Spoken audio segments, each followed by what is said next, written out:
Oke, kembali lagi di Apa Kabar Indonesia Pagi. Prof, saat ini juga pihak kepolisian masih terus melakukan penyelidikan begitu ya.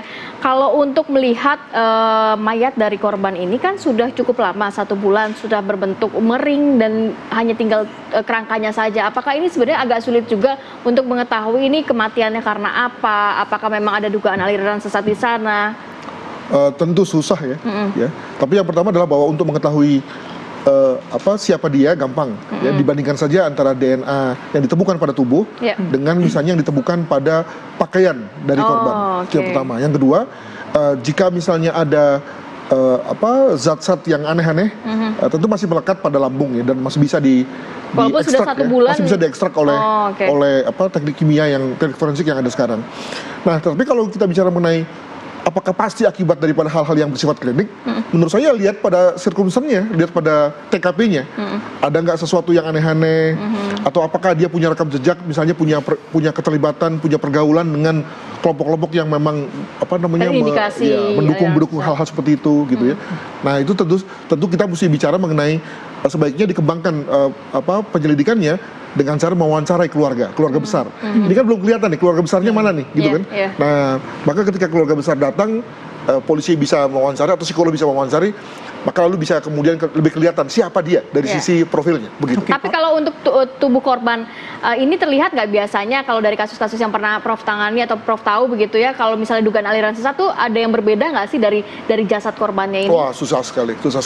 Ya kalau lihat daripada beberapa kasus bunuh diri massal di dunia gitu ya, maka ada yang mengambil modus gantung diri bersama-sama, ada yang meminum racun bersama-sama, ada yang sengaja membakar diri bersama-sama. Nah, ini kan sesuatu yang tidak kelihatan di sini ya. Jadi amat kasus lah dalam ini. Oke, kalau misalnya Prof melihat itu, jadi kalau misalnya saya bukan menyimpulkan juga ya, tapi menyampaikan begini, kalau memang dia terindikasi pada aliran-aliran yang berlainan gitu, yang sesat begitu, artinya akan ada medium-medium, ada material-material yang digunakan, seharusnya tidak ada di situ. Betul.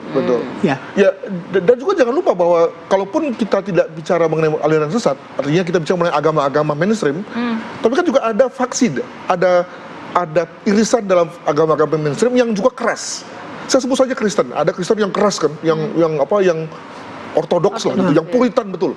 Sehingga lalu kemudian juga selalu mengambil keputusan yang juga misalnya keras juga gitu ya. Nah, mungkin sekali. Jadi kita nggak usah blaming kepada yang yang mistik dan seterusnya, tapi juga jangan-jangan juga yang mainstream juga ada begitu. Nah, soal to you whomever gitu. Ketika tadi kita belum bicara soal spesifik soal pesan jejak yang ditinggalkan. Mungkin polisi baru menyampaikan ada tulisan di laptop. Kita tidak tahu dalam bentuk note, file tertentu, apakah memang terpampang ketika polisi masuk dan warga masuk, kan kita nggak tahu juga. Tapi untuk menyampaikan pesan, sebenarnya ketika dengan sadar begitu ya, memberikan pesan, maknanya sebenarnya apa sih Prof kalau misalnya dari kondisi seperti ini? Ya, semoga bukan decepsi ya, semoga bukan penyesatan gitu ya. Tapi bahwa memang satu niat dari yang bersangkutan untuk menyampaikan pesan agar orang tahu apa yang terjadi terkait dengan hal yang dia tidak mampu lakukan. Jadi dia tidak mampu keluar dari jerat in the pursuit of death-nya ya, dia tengah mengarah kepada kematian, di tengah meregang nyawa. Tapi dia ingin tahu agar orang tahu bahwa mereka berdua sudah mati, begitu ya. Prof, kalau bisa menarik benang merah mungkin dari kejadian-kejadian seperti ini begitu ya. Belakangan kita tahu informasi mengenai keluarga meninggal diketahui setelah beberapa hari, kemudian juga tidak jelas apa penyebab musababnya begitu ya.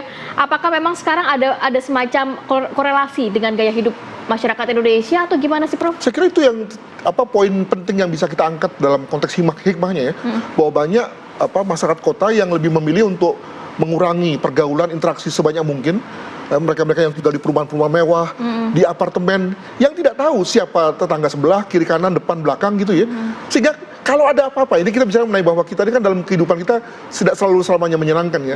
Tapi ada juga negatifnya, ada juga down-turn-nya, sakit, kecelakaan, musibah dan seterusnya. Nah, siapa yang bisa menolong kalau selama ini mereka nggak pernah berinteraksi? Tentu dia juga akan susah kan, nggak enak, enggan untuk mengganggu tetangga. Lain halnya kalau kita berinteraksi, berkenalan, maka untuk teriak saja tentu tetangga juga akan menolong begitu. Nah, itu yang saya kira menjadi poin yang bisa menjadi pembelajaran kita bagi semua orang ke depan yang tinggal di kota besar. Begitu. Baik, terima kasih. Terima kasih banyak Prof. Sudah hadir, sehat selalu. Terima kasih. Oke, masih ada beberapa informasi yang akan kami hadirkan, tapi kami harus jeda terlebih dahulu. Apa kabar Indonesia Pagi akan kembali sesaat lagi.